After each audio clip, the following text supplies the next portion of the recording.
好了，各位听众大家晚上好，我们开始今天晚上的分享了哈。先分享天颖老师的一个体会哈。他是修心日记9月30号的哈，说日行一善，说我能为你做点啥？说保持安静慈悲的觉知，静心修己。说我错了呢，说晚上睡前仍有拖延，应该及时觉知改正。说修无怨躁的我，说有点躁，但是无怨。词减谦方面的减不足，要持续养静。说听课和锻炼，晨静坐50分钟，晚上更759课，不能干听，要动起来学习锻炼。早晚爱的磁场加日常安静的觉知。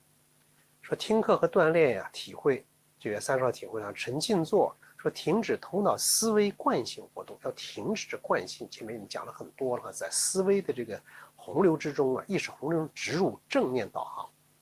说心神回到了身心整体的觉知，安静放松，心神安宁哈。说心息相依，休养生息。说晚上学习759课哈，他说学习，说感恩李艳老师的分享，向您学习认真学习的精神啊。说也提醒我呢，应更踏实认真的学习和践行。就像今晚跟着李老师所讲的，重温体察空间的心法，就是做那些感体察空间的一些动作啊。老师借助很多生活中常见的场景和动作，如蹑手蹑脚啊、穿针引线、小心翼翼拿东西、觉察背后有人等等，展现出的是不易被觉察的本能瞬间，如一激灵般的精神集中于生命整体状态。说跟着老师说的同步体会，感同身受，很快就能在自身上有所体验和觉知。这比对语言字面上的简单理解要深刻的多了。如果说我们单纯从字面上、语言上去理解、去记忆，就觉得很好，你身上没有去锻炼、没有体会，那真的可以说没有什么用的。说最好的方法就是什么？就跟着一起认真的体会。是锻炼树立富贵婴儿、寒江孙养都能保持心的虚空的这种觉知。树立呢，有以觉察背后时有了整体的空间整体、身心整体的觉知。心是无限虚空，身体在心中，意识无限虚空，是虚空整体的。就是我们要学任何的东西，学任何的道理。我听了这个道理之后，我马上怎么样？我得去实践一下。特别关于身心健康呢、身心修行的这个领域的，你听到这个之后，这个人这么说了，老师这么说，我去体会体会看看是不是这样的。不然的话，你单纯落实在头脑里面，那身体没有用。那他就讲了，最好的学习方法就是跟着一起认真体会，你要同步体会才能感同身受。很快就能在自身上有所体验和觉知，说这比对语言文字简单的理解要深刻的多。我们上一次课就已经讲了这样一个问题了，就是你看，说醍醐灌顶一般、豁然开朗般的那些理论、那些高明的见解，有的时候真的就像陷阱一样，你迷进去之后，你反而失去了什么呢？他是认真去践行的那个心了。然而它是践行是非常重要的。今天我们再继续讲这个内容讲上次说的这个心息相依，这次我们讲详细一点什么是心息相依这个心息相依无论是道家修道的、修佛的，包括儒家的，可以说是各门的这个非常重要的一个，共同都有的非常重要的内容。转化什么？干什么内容呢？转化身心这是一个非常好的一个无上的阶梯。这个方法你看起来很简单，但它其实又很深奥，真的是这样，又简单又很深奥。道家的黄元吉老先生就讲什么呢？说神依息而定，息依神而安。说神息相依就是玄关。说神依息而定，息以神而安。这个神意这讲就是息了，就这4个字叫心息相依。它不是什么呢？不是说很玄妙的空谈的东西，它也不是什么呢？也不是一个单纯的理论，它是一个可实修可体证的方法，而且是必须要实修实证，它才有意义的这样一个内容。真的是如人饮水啊，冷暖自知。你喝这杯水，暖的冷的，只能是自己知道。修心息相依也是这样，你修之后，你知道它有这样的变化，它有那样的。你光听说光听光想象着谁谁谁怎么样，或者怎么那是没有用的，没有。下面我就一点点跟大家说一说啊，这个怎么样去练这个心息相依。首先讲这个什么是心息相依啊？这个心呢，也可以说是神呢，意，它指的是我们很清明的、明了的那个灵性的那个觉知。它不是说我这个肉体的心脏，这真正的心呢，它不是杂乱的那个思想，它也不是个肉体的心脏，是你那个觉知。这个息呢，也可以说是呼吸，是很自然的微细的呼吸。这个呼吸呢，它是连接先天生命和后天这个身体啊，后天性和先天元神呢，可以说是一个桥梁。当然，这个吸从开始讲是鼻孔的这样的呼吸，当然逐渐里面再练的时候，那就不单纯是空气了，可能还身上的各种气息，那个气的变化，心息相依在一起。那心息相依在做的时候呢，我们还要讲叫心不离息，息不离心，心就好像如鱼水一样，如影随形一样，它是不即不离，若存若无，这样一种特殊的状态。说心息相依呢，是这样一种感觉，若有若无，似手非手。所以做一个比喻呢，就好像一个久别重逢的老朋友，大家在一块很自然亲切的靠近在一起啊，相互陪伴，但是又互不干扰，互相都尊重彼此，互不干扰，它又融为一体，又很和谐的在一起，这种感觉。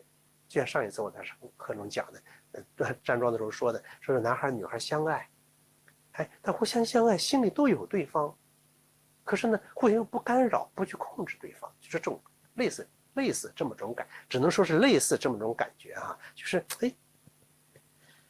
这样一种状态，就通过这个心息相依啊，就是你纷乱的这个头脑，道家讲这个失神，慢慢的平静下来，让你安静静下来，从来呢，不知不觉的就唤醒了什么呢？内在那个元神，最终达到神气合一啊，人田合一的这样一种美好的境界。这只是一说，但具体怎么样你还得做，不做是没有用。它很简单，简单的好多人一学好像我就会了，它又很复杂又很难，难到什么呢？很少有人真正去坚持去练它。总觉得修炼一定要有很高明的什么样的方法才可以，就把这个平常谁都会的呼吸呢，就不太重视了。但我在这儿呢，我真的两岸时空有这么多的朋友一直就跟将近有五六年的时间了，有好几百人一直基本上在坚持。我相信我们这些朋友一定也会相信我的话但这不是说我说的就自古的一些修炼的一些大家讲的这样的话，心息相依锻炼，实实在在的功夫。我们再也不能什么呢？就觉得我学什么了，我这个也会了，那个也懂了，天天放在脑子里，放在嘴里面，放在去跟别人讲去，真的没有用啊！我以自己这么多年的经历来说你单纯停留在语言文字上，停留在道理上，停留在脑海里，停留在嘴上，那个口头禅没有一点用的。有一点用可以，有一点什么用呢？可以在有的人面前可以表示我这个也会，那个也会，但对真正的修行的确是没有用。有时候你弄的东西多了之后真的给自己设了很多陷阱，反而不好办了。所以后面还要讲这样一个话题，就是说，其实我们现在绝大多数人，你所懂的那个修行的道理儒释道各家的道理，对你的锻炼来说已经足够用了。真的，从某种意义上讲，你不需要再去学更多道理了，需要的是什么呢？需要的是踏实的练了。我就希望在两岸时空能营造这样一种氛围就是我们大家不慕虚荣，不慕所谓高深，谈经微，论道学，说性命，先不搞不谈这些啊。就李二曲先生，最上功夫在最下修能，这不必说经微，谈道学，论性命，只在日用常行啊，极浅极静处做起，就真的需要这样去啊，有一个很朴素的、很踏实的、很谦卑的这样一个心，你才能真正练出功夫来。这种功夫所得呀，那是实实在在的啊。别的一些东西，我觉得啊，就是那些虚的东西，我们不必去求啊。那么怎么去练这个心息相依呢？我们是站桩的时候练的，打坐可以呀，打坐往里坐。首先你的身形要调整好，这就不用多说了哈。端身正坐也好，站在那儿要站好也好，你只有站好了，你行身正了，则气正，气正呢则神正，神明。你不然你扭着歪着，那你肯定不行，是吧？哎，你做好了，调整好什么呢？这个姿势。那心息相依呢？一开始首先，比方说，我们可以心息呀、呼吸这些，在你人中这个地方，鼻子前面一点，你就注意这儿空气的进入，空气进入，就精神集中到这儿。你只是单纯的感知呼吸空气进去你这块的变化，这块的感受，一定注意，你不需要控制呼吸，你不需要使延长它，也不要说控制它憋一会儿，都不需要，就很自然的，没有任何控制，只是当一个什么安静的观察者，就好像那个风吹竹林啊，来去自由，我对它没有控制。这个风你怎么去控制？你没办法控制，是大自然的力量。你的呼吸是相对自然的力量，没有控制。那一旦，这样呢，很初步的就让那个外面狂躁那个心念慢慢的静下来。你看，当然我们对很多同学来说，可能这一步早已经过去了啊。那个怎么办呢？精神一集中，然后那个心呢，随息下，安守丹田。就你一吸气，呼吸下去了，到丹田了，你的心就随着呼吸下去，安守丹田，也可以说怡神丹田、怡心丹田。因为你一吸气，呼吸是整个这样一个这么大，不单纯在鼻孔这块，整个过程到丹田了，说你就移心到丹田，将注意力的焦点从鼻端啊缓缓的顺势往下移动，最后安放在小腹深处丹田这片区域啊，比如肚脐里面3寸，有的人说肚子下面，肚脐下面3寸都可以，就肚脐里面，那不是一个很具体的一个什么位，是一个空旷的一个虚空之处。然后呢，心随息走，息动心之，就你因为吸气的时候，你的心就顺随着气息自然流入，气息轻柔的、自然的降落，充实到丹田。那个到丹田，然后呼气的时候呢，呼气呼出去了，你的精神又觉知到这个呼吸的变化，但是还觉知到丹田这儿，你还守着丹田，觉知呼吸的变化。就是呼吸这个一吸气一呼气进入丹田的，你就觉知这个呼吸就可以了。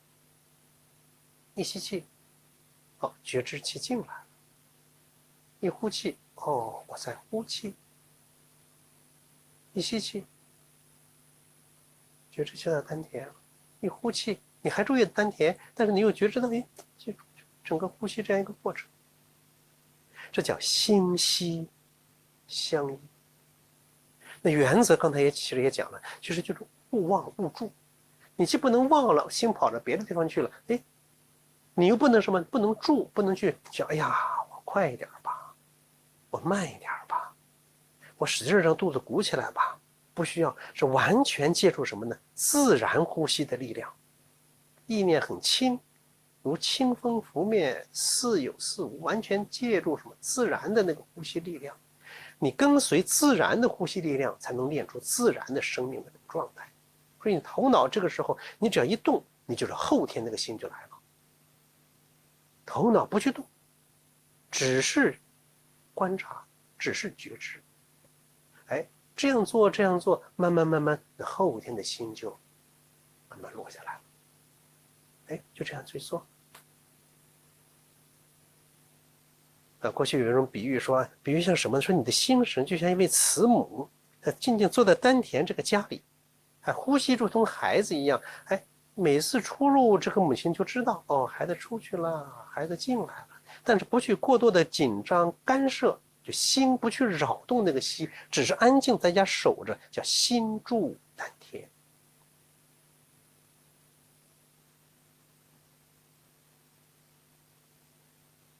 不用力，但是有觉知，是一种什么？一种清醒的那种空寂，很清醒的那种空。张三丰啊，就是道家祖张三丰家祖师讲了，就是说调后天的呼吸呀，需任由自然，因为说任它自调。你调后天的呼吸，你不能说我让你慢一点，我说不，任它自调，让它自己调，方能用后天的呼吸引起先天的呼吸。说我怎么办呢？我只是秩虚守静而已。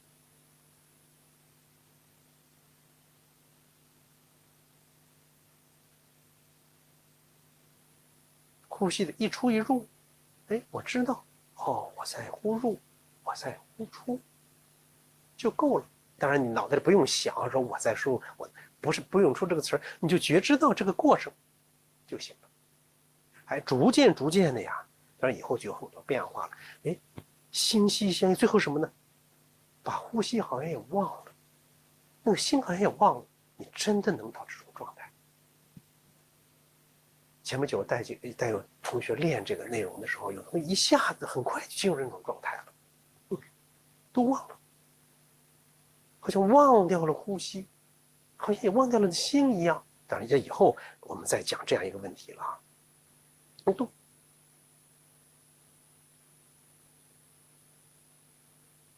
这是需要一步一步练的了。但是你有了这种心息相依的这样一种功夫之后啊，在生活中也可以应用。在遇到任何事的时候，心息相依，走路心息相依。你刚别人说一句难听的话给你，你刚要发脾气，你来一个心息相依，你这一下脾气没了，立刻你静下来了。你一静下来，对周围各种事情的反应就和你不静的时候就不一样了。你自然而然的减少了生活当中的很多的纷争，减少了很多麻烦。你的息一定，心就定了。这是后面我们再说的这个事情啊。其实心息相依大家要知道啊，道家讲说心息相依，归根复命。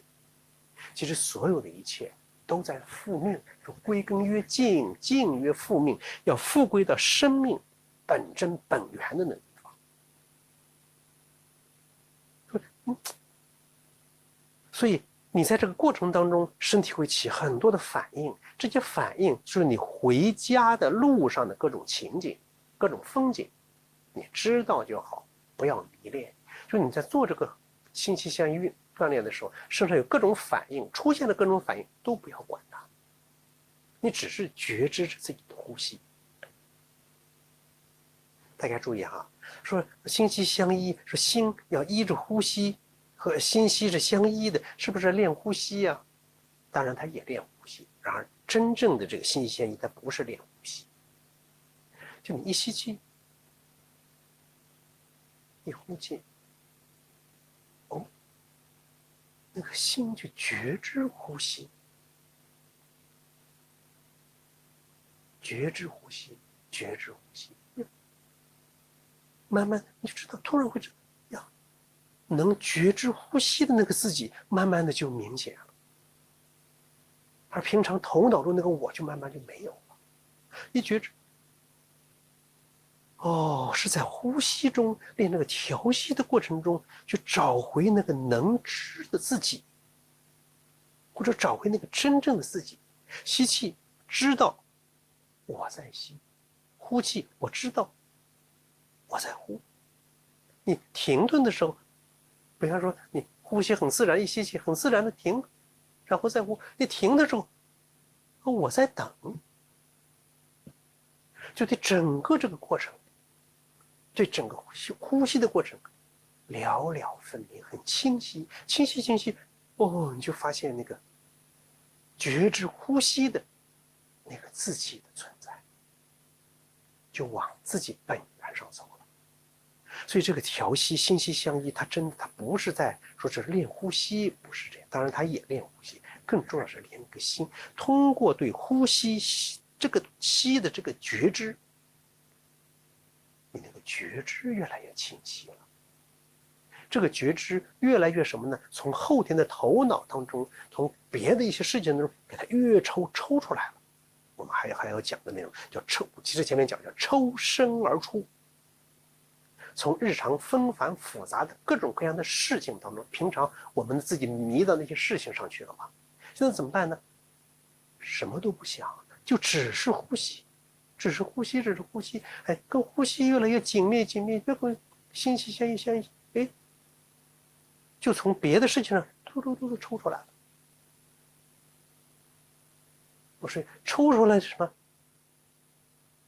清晰明了，没有了别的东西的覆盖，没有别的东西的缠绕，哎，自己本来那个状态反而出来了。所以心息相依啊，就是真正去干什么呢？就要找回那个真正的自己，那个能知能觉的什么那个自己。当然，这个是需要练的，你不练，你是体会不到这样的内容。所以待会儿呢，我们还得是什么？就是往那一练，往那一站。你站，你不用站得很低，很放松，站调身调形，调神跟过去一样，往那一站，哇，百会一领，整个身体放松到虚空，借天之力嘛，好像搭在虚空上，我们讲把自己嵌到虚空里去了。哎，脚下也是虚空，空空的，和虚空融为一体，然后就开始调息，开始心息相依，心息相依。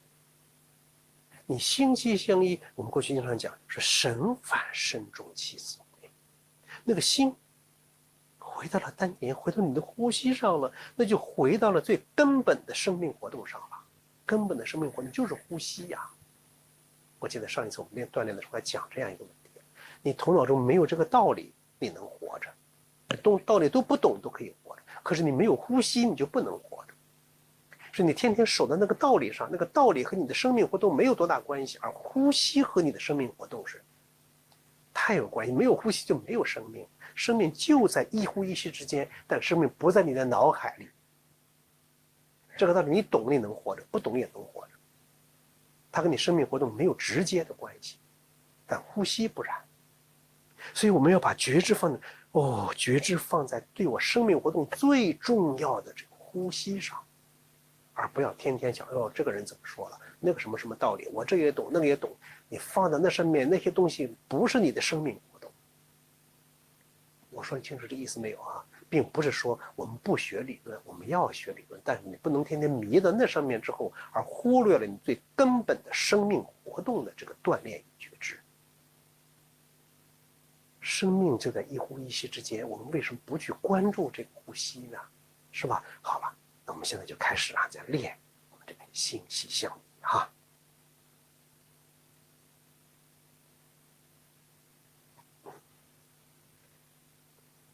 好，大家站起来了哈。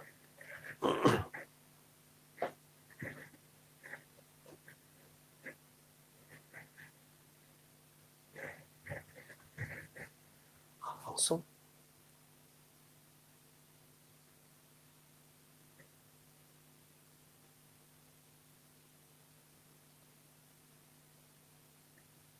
我上次一站啊，一站就进入状态，也站的就没做别的动作了哈。我们还是直接站啊，安静。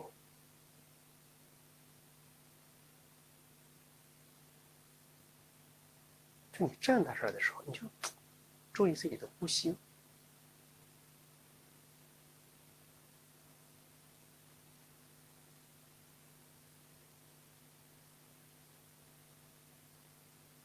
你不用去管呼吸，说你要慢一点、长一点，不用管。你一放松了，它自然什么样，它就什么样。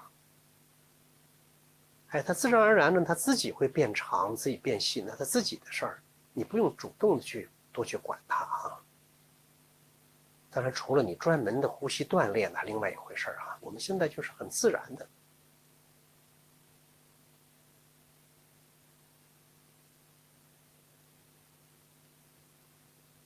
好，脚分开，沉后8字。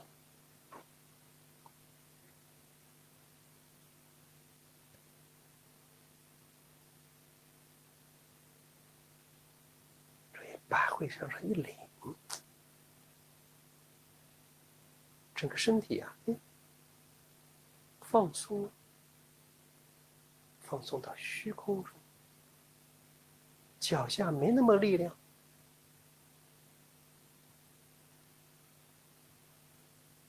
脚下是空的。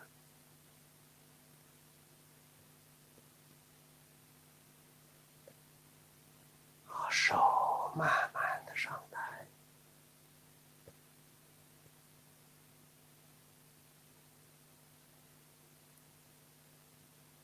抬起来不是胳膊，而是安静。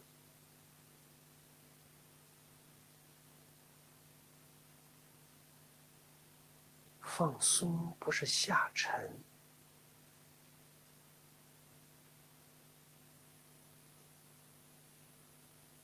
而是解放到虚空之中。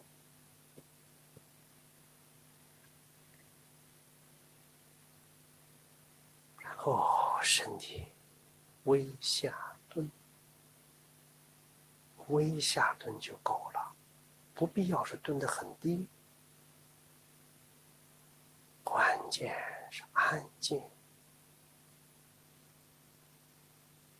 就身体那个放松一定不是说这么完全沉下去的这种放松，既有沉，又有往中间往外开的，所谓形疏意冲，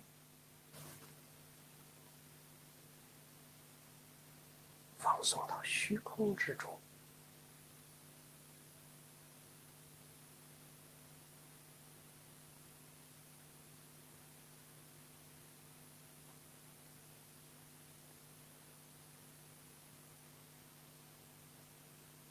好了，我们觉知呼吸。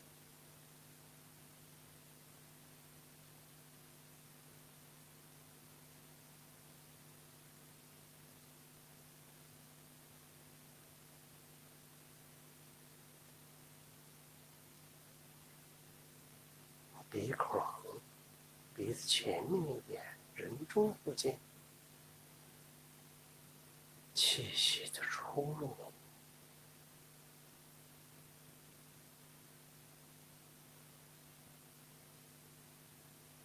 整个精神一下子集中回来了。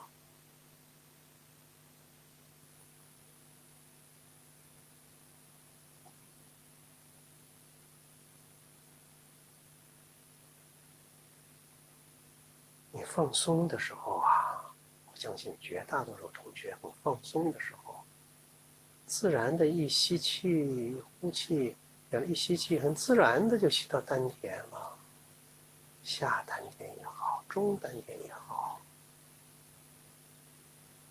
呼吸自然的就落下来了，好像呼吸像流动流下去了。哎，这个心呢，就随着吸，心随吸动。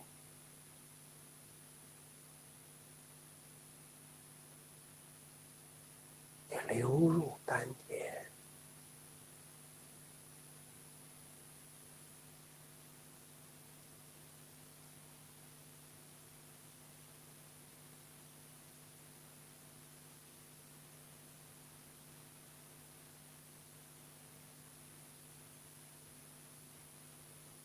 觉知呼吸，心息相依。开始，你可以不要固定的拘泥于某一个位置。说老师说下丹田，我得非硬到下丹田不行吗？吸气，不用，你就自然呼吸。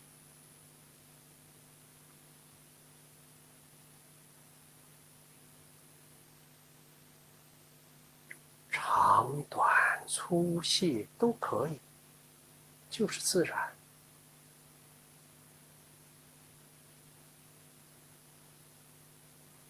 你就自然的觉知。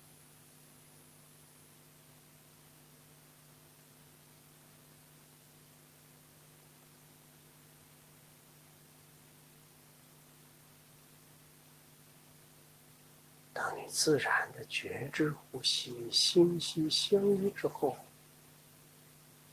呼吸啊，它自己会变，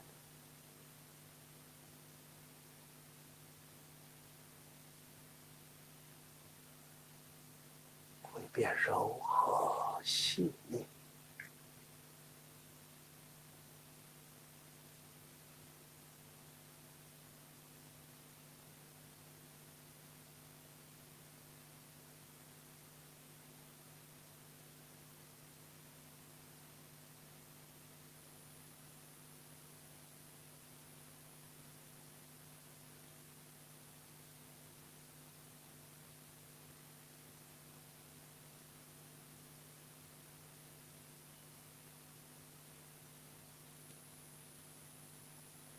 心息相依，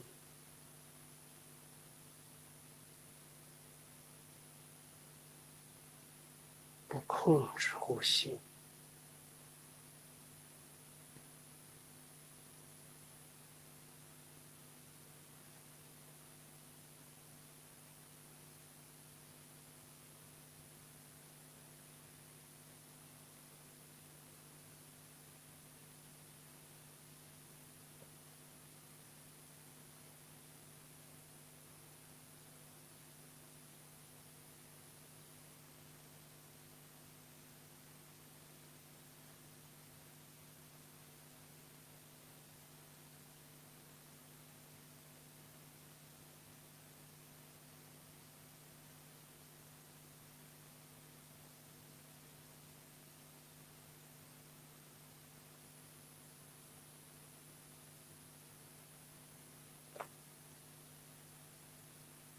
全心全意，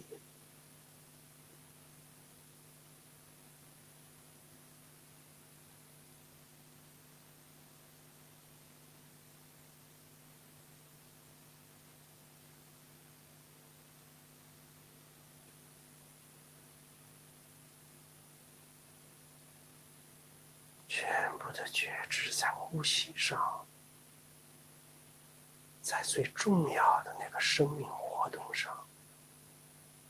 不要把觉知力分散给念叨，分散给思想。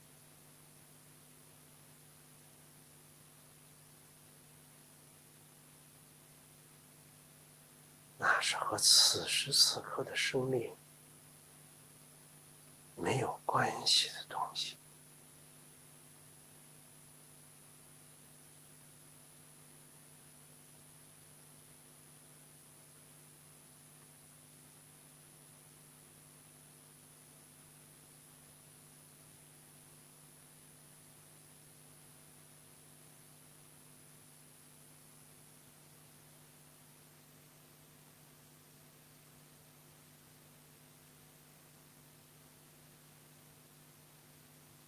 身体的外形定住不动，唯一动的就是呼吸。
珍惜每一口呼吸的心息相依，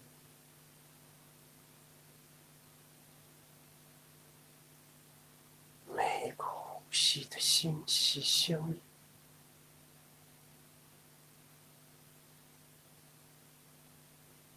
带你走近一步，那个真正的自己，生命的本源。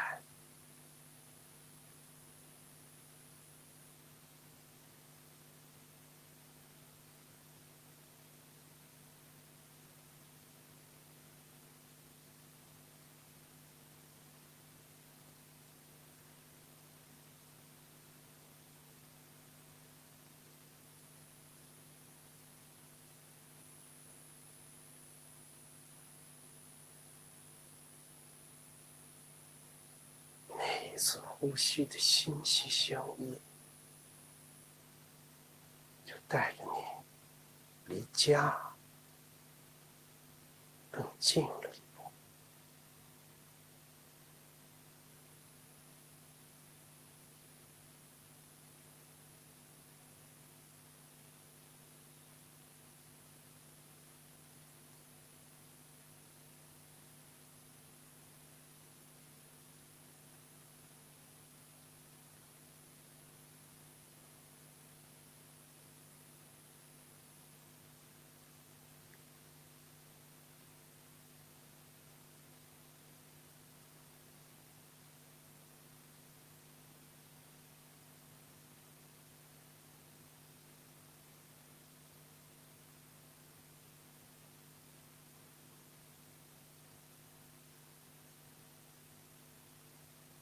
功夫只能是自己一次一次的呼吸中得来。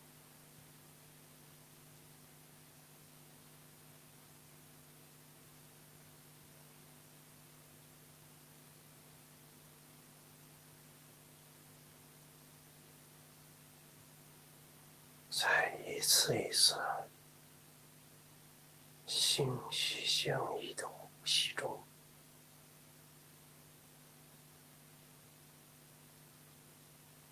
得来真正的功夫。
我的精神。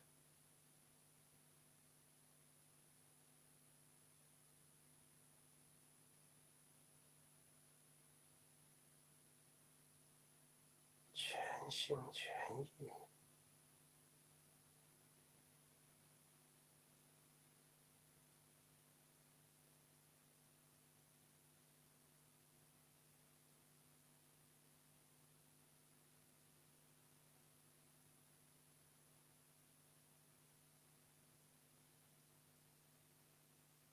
慢慢的就相依到了下丹田。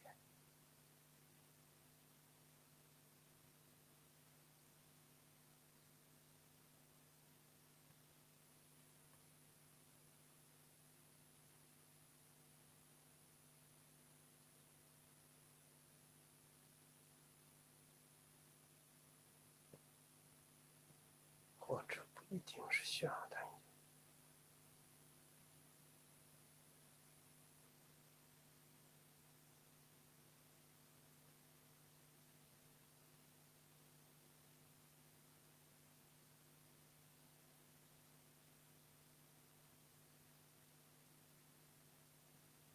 相依，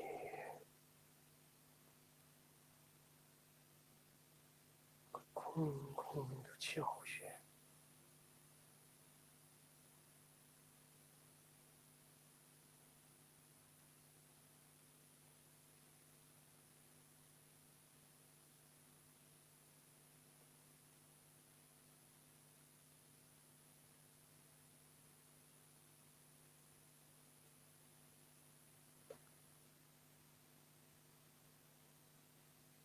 古人讲凝神入气穴，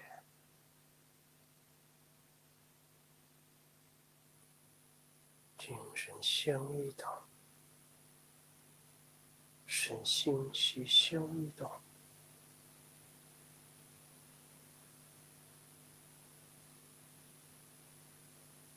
气穴，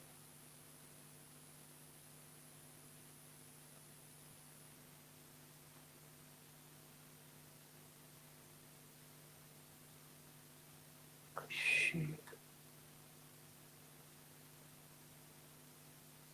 空间。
头里没有词汇，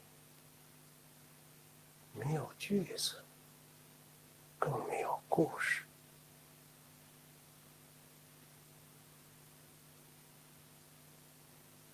头脑听，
静，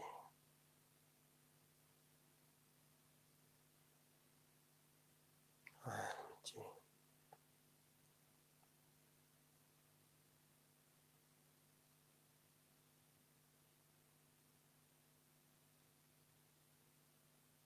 百会上灵，身体慢慢直起。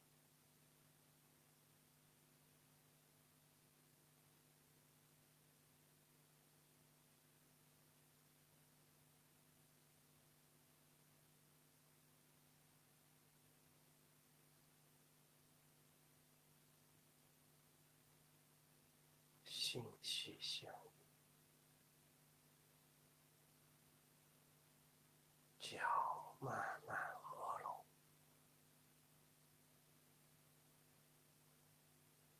手缓缓下落，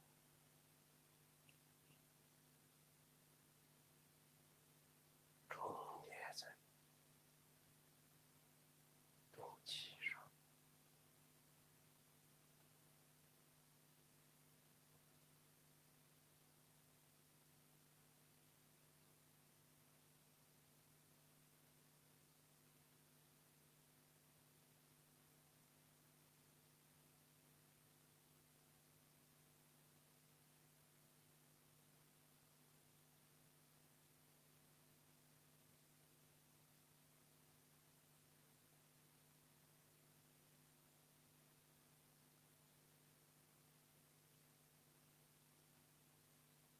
安静，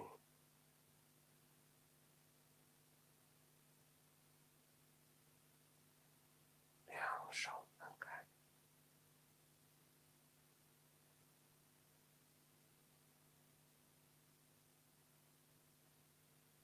敞开心胸，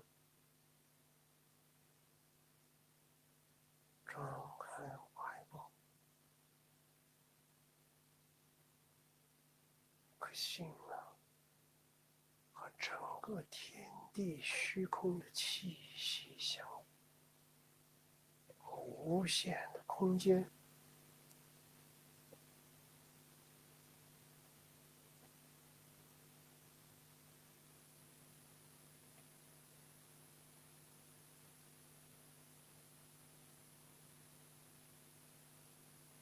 向上捞起，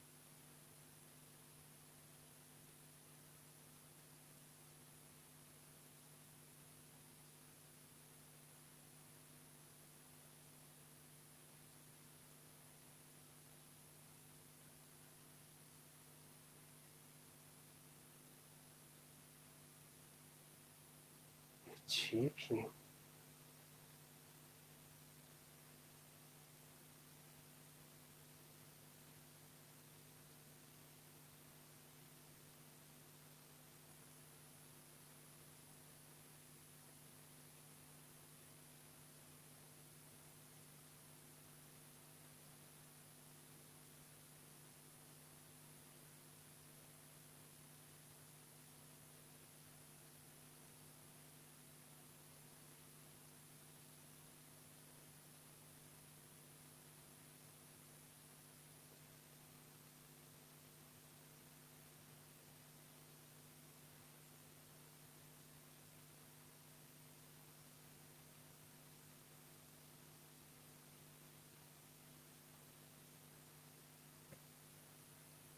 肩平，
凋零无限虚空，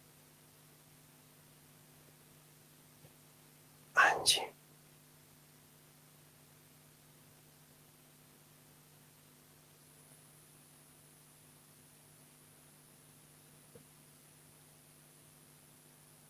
慢慢下落，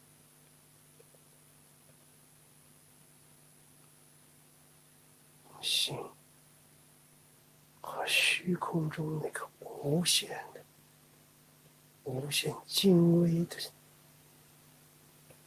气息相通。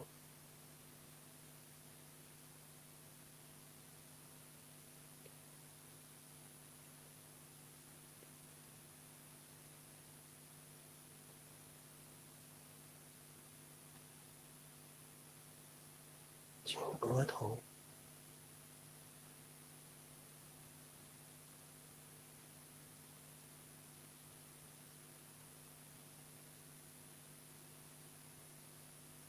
面，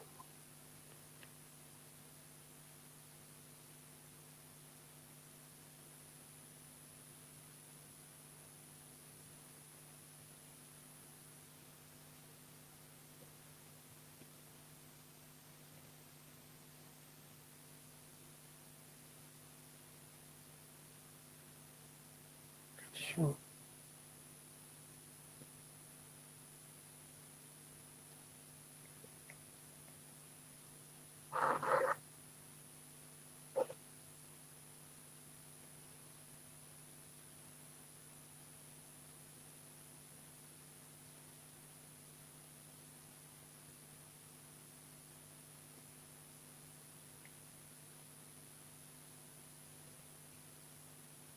指腹，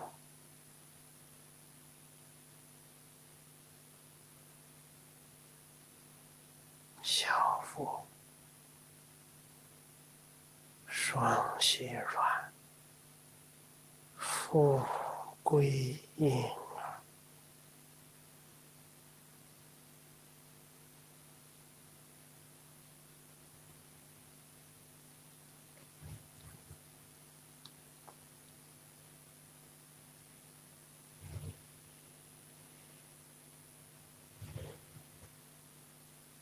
腹与足面，下颚，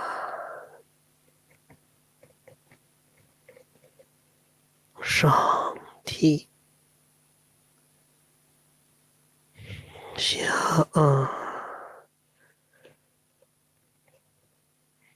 上提，下颚，上提，转掌，颈椎的后侧，慢慢上升。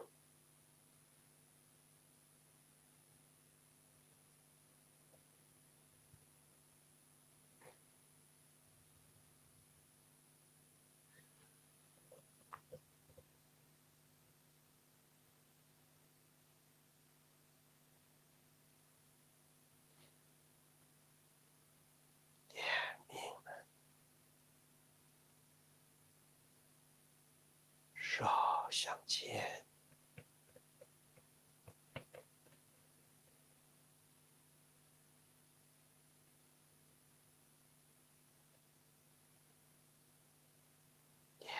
肚脐，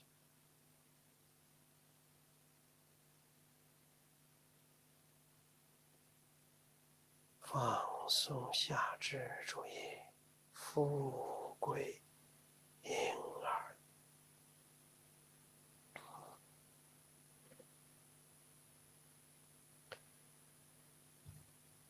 慢慢向下，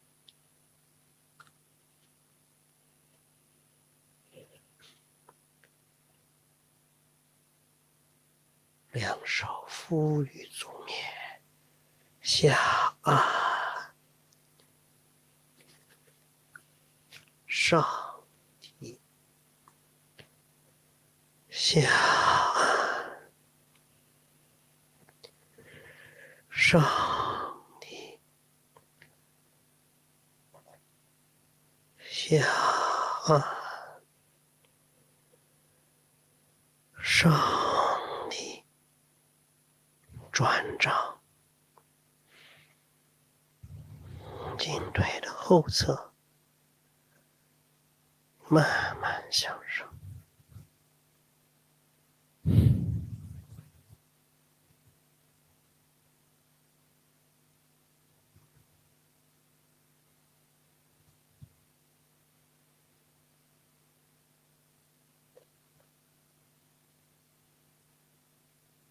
到命门点安静。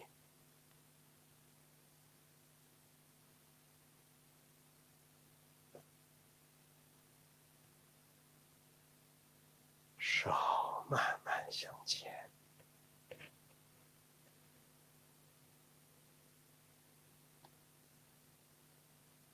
到肚脐，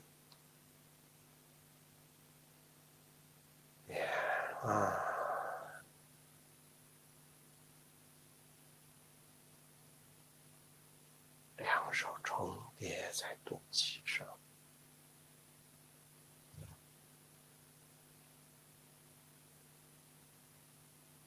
静养，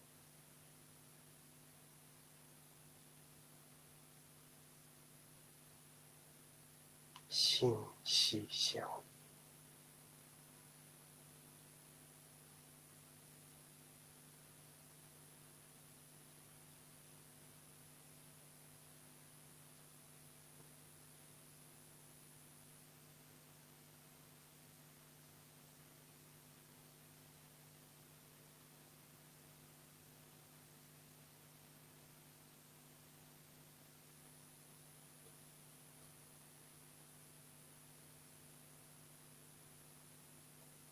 好，静坐静养，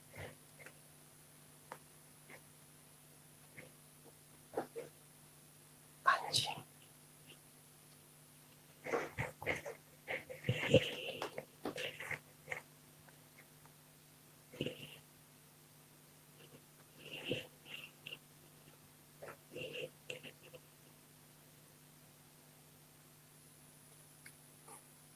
静坐，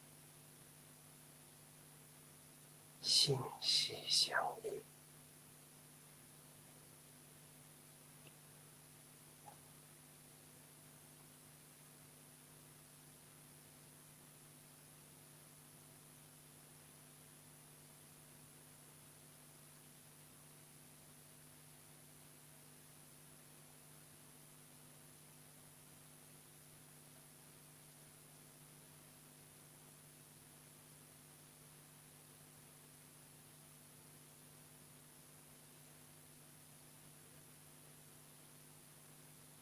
有的人可能不知不觉的做成顺腹式呼吸，或者逆腹式呼吸，都可以，都不用管它。原则是你不要憋得慌，呼吸一直都是很自然的。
时间也快到了，收的就可以收了，收的休息。